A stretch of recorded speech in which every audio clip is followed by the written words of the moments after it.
오늘은 룻기 10번째 강해로 마지막 시간입니다. 우리가 룻기 1장을 보면 기근을 피해서 나오미와 남편은 좀 더 잘 살기 위해 좀 더 나은 삶을 위해 베들레헴을 떠났습니다. 그러나 베들레헴에 이제 모압에 도착하자마자 남편이 죽습니다. 남편을 잃고 여전히 두 아들이 남아 있었습니다. 두 아들을 모압 여인과 결혼시킵니다. 그러나 그 두 아들마저 죽습니다. 그때 나오미의 귀에 베들레헴에 하나님께서 돌보셔서 떡을 주셨다라는 소식을 듣고 돌아가기로 결심합니다. 돌아가는 길에 며느리 오르바는 돌아가고 이제는 룻과 함께 베들레헴 땅을 밟습니다. 분명히 보루이 추수 때에 하나님의 음성을 듣고 돌아왔지만 여전히 맞닥뜨린 현실은 아무것도 변한 것이 없습니다. 말씀드렸듯이 그 당시에 이삭 죽기라는 것은 지금으로 말하면 폐지를 줍거나 캔을 주우면서 살아가는 최저층의 사람들이 하는 일입니다. 할 수 있는 것이 그것밖에는 없었습니다. 그러나 룻은 신세한탄하거나 후회하거나 자기 연민을 하지 않습니다. 자리에서 벌떡 일어나 자기가 할 수 있는 이삭 죽기를 합니다. 이삭 죽기를 하다가 우연히 룻은 보아스의 밭에 이르렀고 마침 그때 보아스가 나타나 둘의 만남은 성사됩니다. 이 타이밍을 놓치지 않고 나오미는 룻이 보아스와 결혼할 작전을 세웁니다. 그리고 룻은 보아스의 타작마당으로 가지만 정작 룻은요, 자기 자신이 아니라 나오미를 위해 보아스에게 먼저 청혼합니다. 그러나 보아스는 바로 승낙하지 않고 이 모든 일에 앞서 자신이 처리해야 할 문제가 있다는 것을 분명히 합니다. 그리고는 약속대로 바로 그 다음날 일어나서 보아스는 기업 물을 자에게 가서 공평하고 투명하게 모든 일을 처리합니다. 그리고 마침내 13절에서 둘은 결혼하게 됩니다. 언뜻 보면 모든 것이 하루아침에 어느 날 갑자기 일사천리로 마치 복권이 당첨되듯 행운이 굴러들어온 것 같습니다. 그러나 이것은 다른 사람이 보는 견해일 뿐입니다. 룻의 입장에서 보면 하루하루 성실하게 비참하지만 초라하지만 자기 일상에서 최선을 다하여 살았습니다. 이 하루하루가 모이고 모여 눈덩이처럼 불어나서 다른 사람 눈에는 어느 날 갑자기로 보일 것 뿐이지만 룻에게는 어느 날 갑자기는 아니었습니다. 그냥 일상의 어느 날이었을 뿐입니다. 13절에 보면 하나님은 결혼한 이후에도 룻을 변함없고 성실하게 룻을 돌보아 주십니다. 모압에서 10년이나 했던 결혼 생활입니다. 그런데 그때는 아기가 생기지 않았습니다. 그런데 갑자기 보아스와 결혼하고 나서 아기가 생기는 것입니다. 우리가 잘 알다시피 임신과 출산은 인간의 영역에서 벗어난 영역입니다. 그러니까 하나님이 하시는 하나님의 영역이라는 말이죠. 그래서 4장 13절에서도 주님께서 그 여인을 보살피시니 라고 되어 있습니다. 영어 성경의 대부분도 The Lord enabled her to become pregnant. 하나님께서 그 여인의 임신을 가능하게 하셨다. 그렇게 만들어 주셨다고 번역하고 있습니다. 그러니까 4장 13절에 와서야 처음으로 하나님이 직접 룻의 인생에 간섭하신 것처럼 보입니다. 그러나 사실 그렇지 않습니다. 하나님은 그저 룻의 인생을 방광만 하신 적이 없습니다. 그동안 나오미가 보이지 않았고 룻에게 들리지 않았고 이 둘에게 느껴지지 않았을 뿐 여전히 하나님은 계속해요. 하나님의 닉네임 God is with us. 하나님이 항상 우리와 함께 하시는 임마누엘의 이름을 우리의 삶 속에서 함께 하시며 지키고 계셨다는 말입니다. 그런데 지금에서야 보이는 겁니다. 하나님이 한 걸음 한 걸음 인도하셨다는 것을요. 우리 역시 마찬가지입니다. 고통과 아픔의 시간들이 지날 때는요, 아무것도 느껴지지 않습니다. 하나님이 날 버리셨나? 저 옆에 는 저렇게 잘 나가서 저 사람은 저렇게 사랑하고 모든 게 잘 풀리는데 하나님은 나는 사랑하시지 않나 봐. 우리는 자꾸 그렇게 느낍니다. 그러나 모든 과정이 해결이 되고 인생을 뒤돌아보면 그때서야 우리 눈에 무언가 보이는 겁니다. 나오미와 룻도 마찬가지였을 것입니다. 지나온 아픔과 슬픔과 고생과 수고와 눈물과 상처들이 파노라마처럼 펼쳐졌을 것입니다. 그러면서 곳곳에서 순간순간마다 하나님이 어떻게 인도하셨는지 하나님의 손길을 되새겨 보았을 것입니다. 당시에는 왜 나에게 이런 일이 일어나는지, 도대체 내 인생의 바닥은 어디가 끝인지 힘에 겨워서 수없이 울고 울며 지새웠던 수많은 밤들, 그 시간들에 마침내 마침표가 찍힌 것이죠. 이제 루시 아들을 낳았다는 소식에 14절의 기록제로 동네 여인들이 찾아옵니다. 14절 15절을 보시면 굉장히 특이합니다. 우리말 속담에도 사촌이 땅을 사면 배가 아프다고 말합니다. 생각을 해보시고요. 이 상황이 얼마나 말 만들기 좋습니까? 거기다가 이 둘의 나이 차는요 30살이 정도 난다고 학자들은 추정합니다. 학자들의 대부분 의견이 다르지만 많은 부분들이 동감하는 것은 룻이 약 25 정도, 보아스가 약 55세라고 추정합니다. 그러니까 이렇게 말할 수 있는 것입니다. 룻바 젊어가지고 늙은 남자랑 결혼하더니 팔자가 폈네. 역시 남자는 돈이 많고 봐야 돼. 저렇게 젊은 여자랑 결혼하더니 아들까지 얻었네. 봐봐, 이제는 늙고 싫어서 어떻게 보지? 이제 우리가 보아스의 밭에 가서 일해야 하잖아. 그러면 저 모함여인에게 우리가 사모님, 사모님 하면서 모셔야 하나? 나오미는 어때? 망한 줄 알았더니 정말로 기적적으로 뭔가 살아났네? 얼마든지 말을 하자면 끝이 없는 스토리입니다. 그러나 이 사람들은요, 말 같지 않은 말들로 뒤에서 입방정을 찍지 않습니다. 왜 그랬을까요? 저는 본문을 묵상하면서 단 한 가지, 주님께 찬양을 드립니다 에서 답을 발견합니다. 이들은요, 찬양하는 사람들이었기 때문입니다. 야고보에서도 보면요, 한 입으로 쓴물과 단물을 한 우물에서 낼 수 없다고 말합니다. 이들은 찬양하는 사람입니다. 보통 사람들이 축하할 일이 생기면요, 축하드려요. 저도 너무 기쁩니다. 정말 감사하네요. 이것이 끝입니다. 그런데 이 여인들은요, 단순한 축하가 아니라 하나님을 찬양했다는 것입니다. 여기서 하나님을 찬양하는 사람과 사람을 찬양하는 사람이 구별됩니다. 하나님을 찬양하는 사람들은요, 말을 만들지 않습니다. 왜냐하면 하나님을 찬양하는 사람은 모든 시선을 하나님께 집중하기 때문입니다. 여러분 주변에서 말을 만드는 사람을 잘 보십시오. 하나님을 찬양하지 않습니다. 하나님을 찬양하는 사람은요, 좋은 일 앞에서는 사람이 아니라 하나님을 높입니다. 힘들고 어려운 일 앞에서 섣부르게 충고하지 않습니다.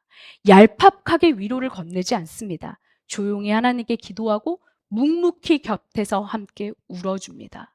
통곡의 벤치에서요.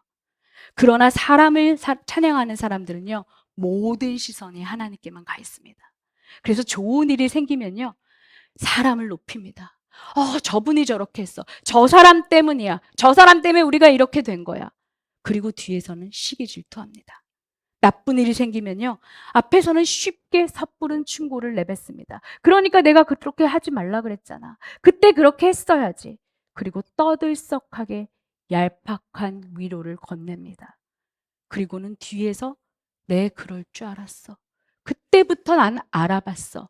라며 수군대며 말을 만듭니다. 제가 오래전에 미국에서 예배학을 공부할 때 이런 팀 프로젝트가 있었습니다. 구약에 나오는 모든 찬양의 그 동사와 그 부분들을 연구하라는 과제였습니다. 그런데 특이한 것을 발견했는데요. 사사시대 때는요, 어떤 일이 있었냐면 드보라가 전쟁에서 승리하여 드보라가 하나님을 찬양하는 것 외에는 사사기에 어떤 찬양도 등장하지 않습니다. 너무 신기하지 않습니까? 왜 그럴까요? 사사 시대는요, 자기 자신이 스스로 왕이 되어 자기 자신을 높였던 시대입니다. 그러니까 힘들고 어려운 과정 속에서 부르짖어 기도하여 하나님께서 구원해 주십니다. 분명히 수없는 구원의 사이클이 돌아가지만 이들 눈에 보이는 거는요, 하나님께서 사용하셨던 인간 도구에 불과한 사사들 뿐입니다. 그래서 사사를 높이고 사사를 질투하고 사사를 시기하는 겁니다. 온통 사람에게만 시선이 집중되어 있기 때문입니다.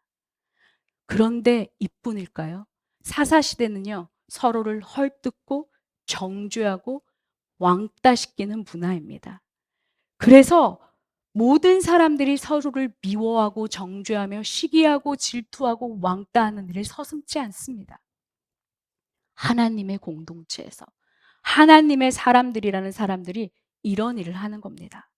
그런데 이 사사시대의 한복판에 있는 이 베들레헴이란 작은 마을, 매우 초라한 마을에서 보아스도 나오미도 마을의 증인들도 심지어 말 많은 아줌마들도 서로를 향해 축복을 서슴지 않습니다. 하나님의 이름으로 주인이 종에게, 강자가 약자에게 축복을 해줍니다. 이웃이 이웃에게, 서로가 서로를 위해 축복해 줍니다. 입만 열면 저주하고 입만 열면 사람을 무시했던 이 시대에 이방 여인, 그것도 모압 과부 룻을 칭찬합니다. 아들 7보다도 더 나은 며느리다. 여러분, 21세기가 아닙니다, 지금은. 이때는 BC 12세기입니다. 남아 선호 사상이 머리 끝까지 박혀 있던 시대. 아들이 없는 것을 하나님의 저주라고 여겼던 시대입니다. 우리가 상상할 수 없던 시대에, 이런 철저한 남성 중심의 시대에 완전수 7을 써서 아들 7이란 말을 했다는 것은요, 부모로서 너는 최고야 라는 뜻입니다. 그런 7아들을 다 모아도 한 며느리 룻만 못하다는 것은 어마어마한 칭찬입니다. 사실 룻이 처음 베들레헴 땅을 밟았을 때 아무도 눈길을 주지 않았습니다. 우리가 말하는 그야말로 존재감 빵, 지로 상태였다는 말입니다. 나오미조차도 룻이 옆에 있는데 1장 21절에서 이렇게 말합니다. 나는 빈손이야. 아무것도 없어. 내 옆엔 아무도 없어. 그렇게 존재감 지로였던 룻이 이제는 완전히 달라진 것입니다. 이것을 룻이 의도했을까요? 이것을 계산해서 이렇게 높이 올라가고 인정받고 사랑받기 위해 룻이 몸부리치며 모든 스텝을 계획하며 달려왔을까요? 룻이 머리로 계약해서 내가 나오미를 따라가면 이런 유익이 있겠네라고 계산해서 계산기를 두드렸을까요? 천만의 만만해입니다. 룻은요, 자기 일상에서 그냥 사랑하며 하루하루 살았을 뿐입니다. 그게 답니다. 하나님이 그 일상의 하루하루를 모아서 룻을 이 자리까지 인도해 주신 것입니다. 여러분, 제가 보았으면요, 깁보르 하일, 유력한 자라고 설명을 드렸습니다. 자, 그 다음 룻은 뭡니까? 애쉬트 하일입니다. 똑같은 하일입니다. 현숙하고 정숙하다는 그런 뜻이 아니라 능력 있는 여자라는 뜻입니다. 그런 사람이 누구입니까? 일상의 작은 일, 바로 내 옆에 사람을 놓치지 않는 것입니다. 우리는요, 흔히 내 옆에 사람은 소중히 여기지 않습니다. 언제나 내 옆에 있다고 착각하기 때문입니다. 그래서 자꾸 멀리 봅니다. 다른 사람에게 인정받기 위해 내 옆에 사람 한 사람쯤 심한 말 하며 농담으로 우스갯소리를 만들어도 괜찮다고 우리는 착각하며 삽니다. 천만에요. 여기에 깁보르 하일 보아스를 보십시오. 깁보르 하일 보아스는요, 자기 가장 가까운 자기의 일꾼들에게 먼저 복을 빌어줍니다. 자기 밭에 일하러 온 사람에게 먼저 이삭을 줍게 합니다. 에시타일 룻은 어떤가요? 가장 가까운 내 어머니에게 잘합니다. 내 옆에 사람을 제쳐두는 것이 아닙니다. 인정받기 위해 내 옆에 사람을 제쳐두고 다른 사람에게 잘 보이는 것이 아닙니다. 내 옆에 사람, 내 일상의 사람에게 충실하다 보면 그것의 반경이 넓어져서 옆 사람에게, 옆 동네에게 인류로 퍼져나가는 것이 성경의 원리입니다. 사도행전 1장 8절처럼 예루살렘과 유대와 사마리아와 온 땅으로 복음이 퍼져나가는 것처럼 말입니다. 이제 나오미가 아기를 품에 안습니다. 우리 16절과 17절을 보시면 나오미는 너무나 행복합니다. 처음엔 입에 풀칠이나 할까 염려하며 찾아왔던 베들레헴에서 그녀는 완전히 반전 인생을 삽니다. 희망 따윈 존재하지 않는다며 1장 11절에서 한탄했던 삶과는 완전히 대조적입니다. 인간의 생각과 머리와 상상으로는 생각할 수조차 없는 일이 일어난 것입니다. 왜 그럴까요? 우리가 룻기 강의 첫 번째 시간에 나누어 것처럼 우리 인간은 우리 인생의 스토리를 써가는 펜을 멈춘다 해도 하나님은 여전히 당신의 펜을 드시고 여전히 우리의 인생 스토리를 써내려가기 때문입니다. 당시 아기 이름은 아버지가 지어줬습니다. 그런데 여기서는 특이하게 동네 여인이 이름을 지어줍니다. 원어 성경에는 동네 여인이 이름을 지어주었다는 표현이 2번이나 반복됩니다. 그만큼 아기가 보아스와 룻을 넘어서서 동네의 기쁨이 되었다는 뜻입니다. 아기의 이름이 무엇인가요? 오벳입니다. 오벳 하면 생각나는 사람이 있습니다. 오바댜, 오밧야. 그러니까 오벳 플러스 야, 야라는 것은 하나님입니다. 오벳은 섬기는 것입니다. 종입니다. 그러니까 오바야는요, 하나님의 종이란 뜻입니다. 모두가 스스로 왕이 되어 내가 인정받으려고 몸부림치는 이 시대에 아니야, 왕은 오직 하나님뿐이야, 너는 종일 뿐이야 라며 못 받고 있는 듯합니다. 마치 우리에게 이렇게 소리를 치는 것 같습니다. 너가 정말 인생의 해피엔딩을 맞고 싶어? 인생에 정말 하루하루가 모여서 너의 그 완전한 반전이 있는 삶을 꿈꾸는 거야? 그러면 이제 그만 계산기를 내려놔. 네 얄팍한 술수와 잔머리를 그만 굴려. 그리고 그저 하루하루 하나님의 종, 말씀의 종이 되어 일상을 충실하게 살아. 그렇게 살면 돼. 라고 외치는 소리 같다는 말입니다. 룻은요, 잔머리와 뻔한 계산법으로 삶을 살지 않습니다. 잔머리 굴려서 나오미를 따라온 것이 아닙니다. 룻은요, 그냥 따라왔습니다. 잔머리를 굴리면요, 사람이 모든 것을 손익계산서에 맞춥니다. 내가 이 사람이 내게 유익이 될까? 저 사람이 더 유익이 될까? 그래서 박쥐처럼 여기 붙었다, 저기 붙었다 합니다. 나오미가 만약에, 룻이 만약에 계산기를 굴렸다면 이렇게 했을 것입니다. 나오미보다 보아스가 더 영양가가 많네? 난 보아스에게 딱 달라붙어야지. 라면서 나오미를 소홀히 여겼을 것입니다. 그러나 그러지 않습니다. 룻은 그냥 하루하루 사는 것 뿐입니다. 룻은요, 그렇게 살다 보니 자기의 행복이 가정의 행복이 되었고, 가정의 행복이 베들레헴의 행복으로, 베들레헴 행복이 이스라엘의 행복으로, 이스라엘 행복이 인류의 행복으로 예수 그리스도까지 이어진 것입니다. 우리 함께 18절부터 22절 한번 다시 한 목소리로 읽어볼까요? 18절부터 22절입니다. 시작. 자, 우리가 특이한 걸 발견하는데요. 룻기의 그 프롤로그 끝은요, 족보라는 것입니다. 인간의 방법대로 몸부림치며 계산기 두들기며 살았던 룻기 1장은요, 죽음의 연속이었습니다. 그런데 하나님의 안으로 들어와 하루하루를 충실하게 살았던 4장의 결론은요, 생명의 연속입니다. 이 족보는요, 역대상 2장 4절부터 14절의 족보와 일치합니다. 한 가지 다른 점이 있다면요, 완전수 10에 맞추기 위하여 여러 사람의 이름을 뺐다는 것이죠. 성경에서는요, 이렇게 숫자의 족보를 맞추는 것이 굉장히 많이 나옵니다. 우리가 잘 아는 마태복음 1장에서도요, 14라는 세 개의 숫자에 맞추기 위해서 많은 사람의 이름이 생략되었습니다.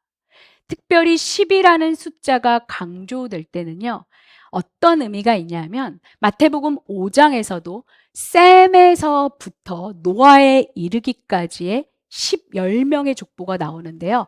1번, 7번, 10번이 중요합니다. 1번은 셈, 7번은 에녹, 10번은 노아입니다. 창세기 11장에서도요, 족보가 나오는데요. 여기서는 마찬가지로 마지막 10번째 아브라함에게 초점이 가 있습니다. 여기 족보도요, 베레스부터 시작해서 7번째 보아스를 찍고 그리고 10번째 다윗으로 끝을 맺습니다. 이것이 성경에서 나오는 족보의 특징입니다. 베레스가 누군가요? 야곱의 12지파 중에서 네 번째 아들인 유다의 아들입니다. 유다가 누구와? 며느리 다말과 관계하여 맺은 쌍둥이 중에 첫째입니다. 그러니까 지금은 족보에 올라 있지만 저와 여러분이 베레스가 되어서 생각해 봅시다. 어렸을 때 네 아빠가 누구야? 엄마가 누구야? 물어보는데 말을 할 수 있었을까요? 우리 아빠는 사실 며느리와 관계에서 내가 태어났어. 얼마나 부끄러웠을까요? 저는 상상을 해보면 어린 시절이 정말 베레스에게 싫었을 것 같아요. 부끄러운 가족사. 그러나 성경은 이것을 숨기지 않고 공개하고 있습니다. 7번째 등장하는 보아스는 어떨까요? 마태복음 1장 5절에 의하면 보아스는 살몬과 라합 사이에서 태어난 사람입니다. 라합이 누군가요? 라합은 여리고 성의 창녀였습니다. 기생이었다는 말입니다. 몸을 팔았던 사람입니다. 그 사람이 어머니입니다. 아까도 말씀드렸듯이 지금은 BC 12세기입니다. 그런데 엄마가 창녀요, 이방 여인이었다는 겁니다. 물론 성경에서 원어 성경에 보면 아버지와 조상이라는 단어가 동일하기 때문에 이 시대 차이를 생각하면 어쩌면 보아스의 직접적인 엄마 아빠가 살몬과 라합이 아니라 어쩌면 할아버지였을 수도 있고 그 위에 때였을 수도 있습니다. 그러나 어쨌든 성경은 이 사람의 슬픈 가족사, 과거를 숨기지 않고 드러내고 있다는 말입니다. 10번째 집중된 다윗은 어떤가요? 대부분의 성경의 인물 중 막내들은요, 오냐오냐 하며 키웁니다. 야곱도 그랬고 모든 사람들이 그렇게 살았습니다. 그래서 모든 사람들이 이렇게 막내를 중요시하기 때문에 베냐민도 귀하게 자랐고 요셉도 귀하게 자랐습니다. 그런데 이새는요, 다윗을 막 굴립니다. 그래서 사무엘이 자기 제사에 초청했는데도 어땠습니까? 형들만 데려가고 다윗은 양이나 치게 둡니다. 얼마나 함부로 굴렸으면 다윗은 사자와 곰과 맨주먹으로 싸우며 어린 시절을 보냈다는 말입니다. 이렇게 족보에 등장하는 모든 사람들은요, 사람들로부터, 세상으로부터 무시당했던 사람입니다. 그런데 하나님은요, 이런 사람들의 손길이나 눈길에 관여치 않으시고 이 사람들을 들어서 하나님의 뜻을 이루어 가신다는 말입니다. 하나님은 이방 여인 다말이 시아버지 유다의 사이에서 얻은 베레스를 그리스도의 족보 한가운데 세우셨습니다. 그리고 모두가 고개를 내줬던 모압 출신 룻과 창녀 라합, 그들이 얻은 보아스를 통해 다윗을 낳게 합니다. 다윗의 선조가 되게 하는 것이죠. 은혜는 이런 것입니다. 은혜는 그냥 교리가 아닙니다. 너 죄가 용서될 거야, 이런 추상적인 개념이 아니라는 말입니다. 은혜는요, 저와 여러분의 삶 속에서 지금도 여전히 작동되는 삶의 원리라는 말입니다.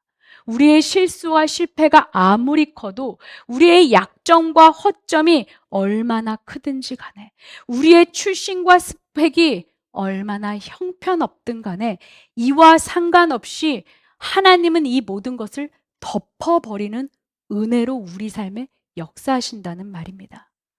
하나님은요, 인간이 세워놓는 그런 기준과 외모, 조건이나 혈통, 금수저, 은수저, 이런 것들에 매이시는 분이 아닙니다. 하나님은 분명히 말씀하십니다. 우리 시편 5편 11절과 12절 함께 읽어볼까요? 시편 5편 11절과 12절 앞에 함께 읽겠습니다. 시작.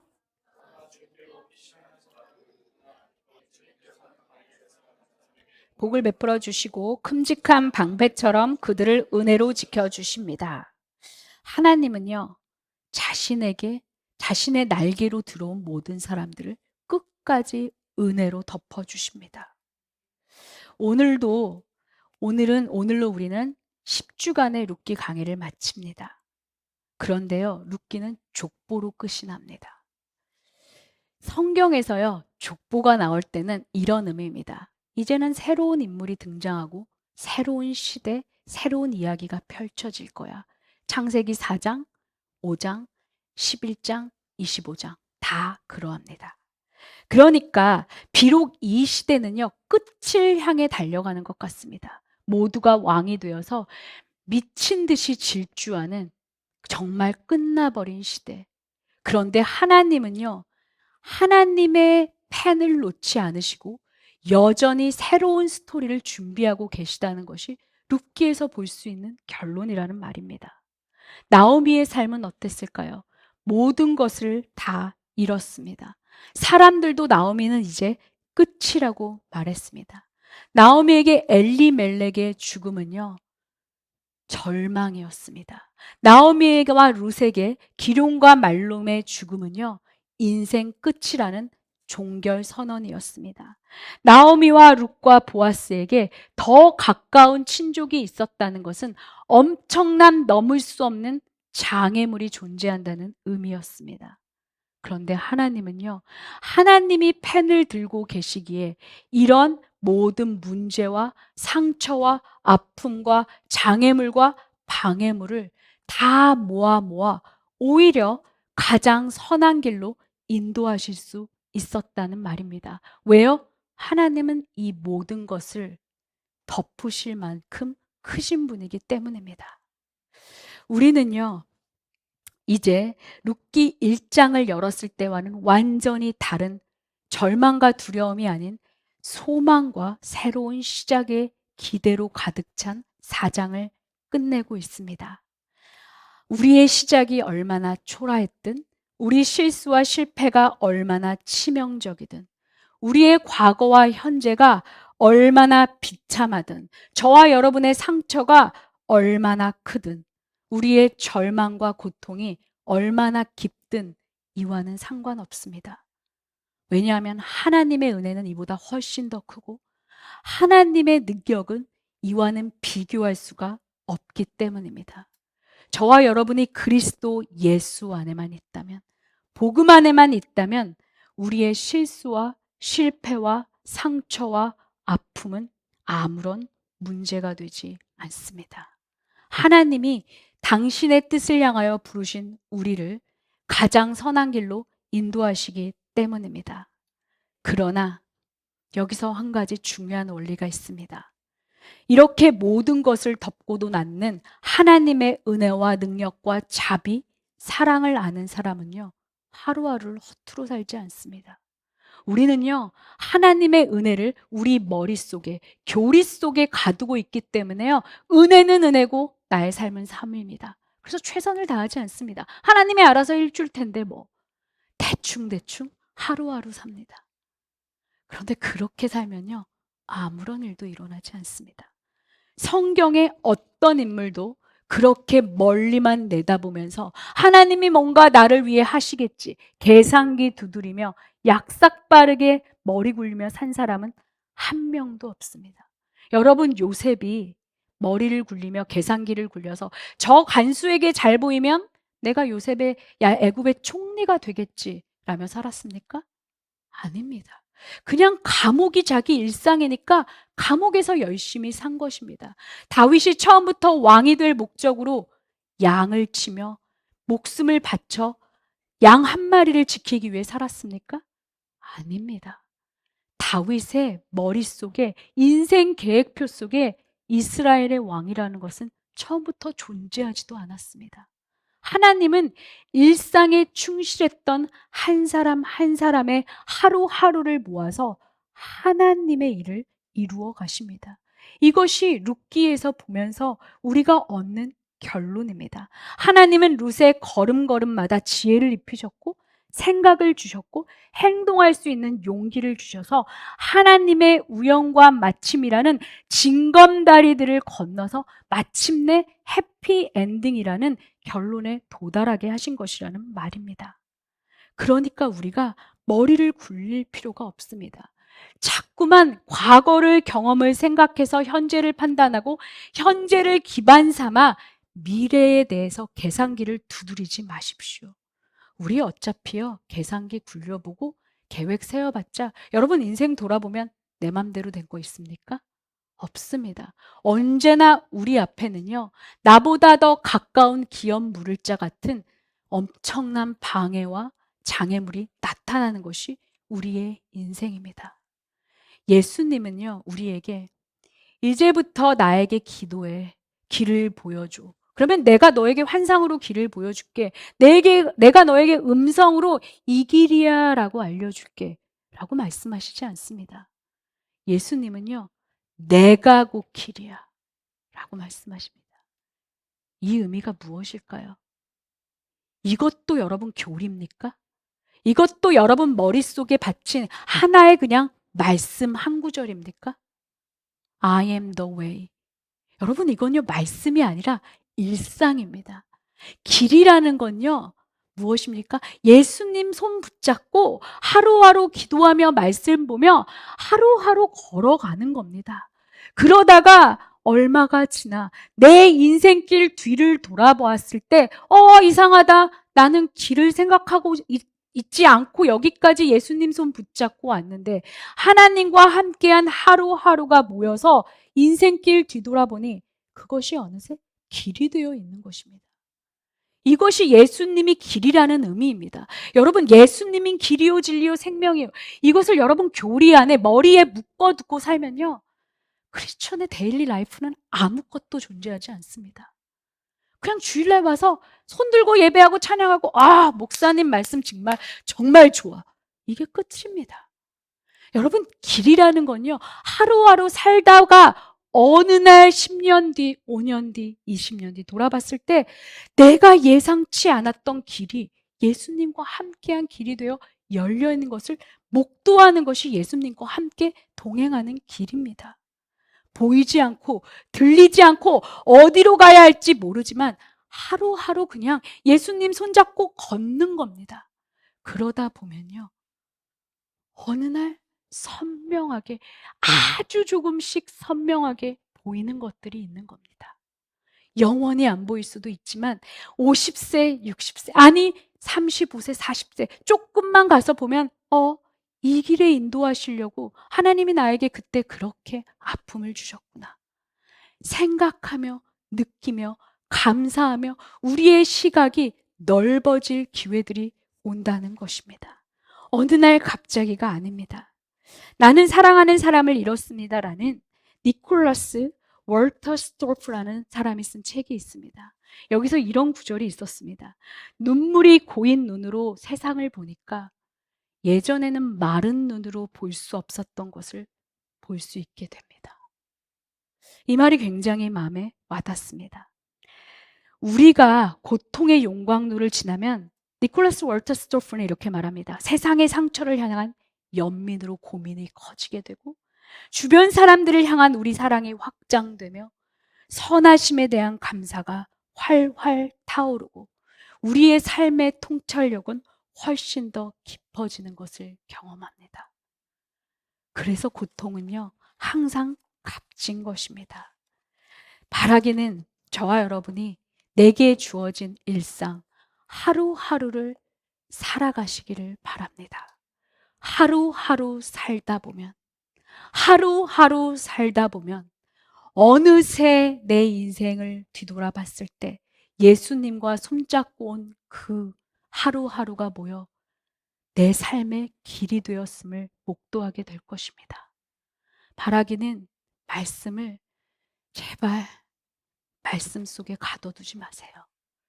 은혜라는 것, 예수님이 길이라는 것을 여러분의 교리로, 말씀 읽고 목사님들 설교에서 끝으로 받아들이지 마십시오. 이런 것들은 힘이 없습니다. 여러분이 직접 살아내요. 언젠가 여러분의 친구와 자녀에게, 여러분의 동료들에게 이 일들을 함께 전달하며 함께 손붙잡고 하루하루 살아가자라고 고백하며 걸어가는 저와 여러분 되기를 소원합니다.